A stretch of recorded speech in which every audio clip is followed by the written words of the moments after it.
សួស្តីបងប្អូនទាំងអស់គ្នាចង់បង្ហាញបងប្អូនពីប្រភេទពុម្ពអាវចុងពង្សមួយអាវទៀតបងប្អូនពណ៌ស្វាយបែកមកខុតណាបងប្អូនពណ៌នេះគឺស្រស់ស្អាតណាបើសិនជាបងដែលគាត់មានស្រវល់សវិញគឺអួយលេចធ្លោតែម្ដងបងប្អូនហើយអាវមួយប្រភេទនេះគឺជាប្រភេទអាវដែលយើងមានម៉ូដផ្កាកន្លាបតែផ្កាកន្លាបហ្នឹងគឺយើងអត់ធ្វើការដេរភ្ជាប់ជាមួយនឹងអាវហ្នឹងទេគឺនេះខ្ញុំធ្វើការមានអាវកាក់ក្រៅមួយទៀតបងប្អូនដែលយើងត្រូវការ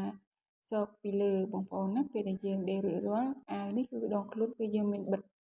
ប្រភេទប៉ាក់នៅជើងខមហើយខាងលើហ្នឹងគឺយើងមានប្រភេទកាក់ផ្កាកន្លាបយើងពាក់ពីលើ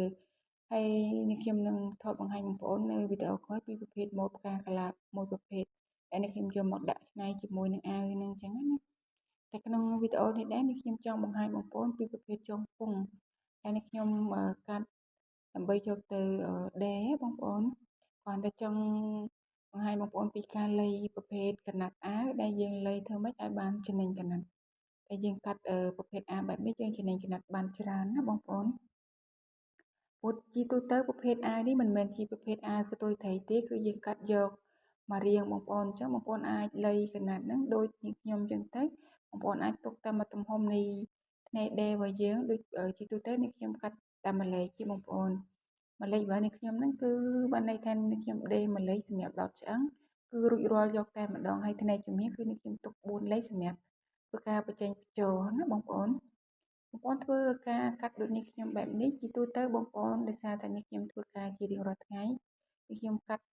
អត់មានគូសមានអីទេដោយសារជាទម្លាប់ដែលយើងធ្វើជាញឹកញយជារៀងរាល់ថ្ងៃចឹងវាទៅជាទម្លាប់ណាបើសិនជាបងប្អូនដែលគាត់អត់ទាន់មានបទពិសោធន៍ក្នុងការកាត់នោះទេយើងធ្វើការគូសដានវាសិនបងប្អូនធ្វើការគូសចេញពីពុម្ពហ្នឹងចំនួន1លេខមក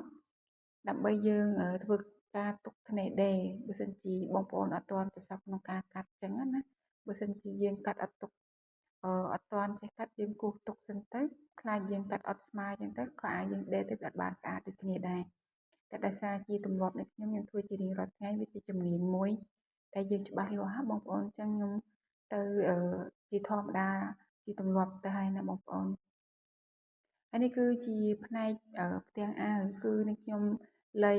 មកខ្សែវាទៅមិញហ្នឹងគឺរួចរាល់អស់ហើយបងប្អូនអញ្ចឹងនេះខ្ញុំកាត់នេះវិញណាបងប្អូនយើងកាត់ជាប្រភេទកាក់អាវដើម្បីយើងយកមកដេរទ្រាប់ពងយើងខាងក្នុងបងប្អូនហើយការចម្លងកាក់ហ្នឹងគឺដូចវីដេអូនេះអញ្ចឹងបងប្អូនធ្វើការចម្លង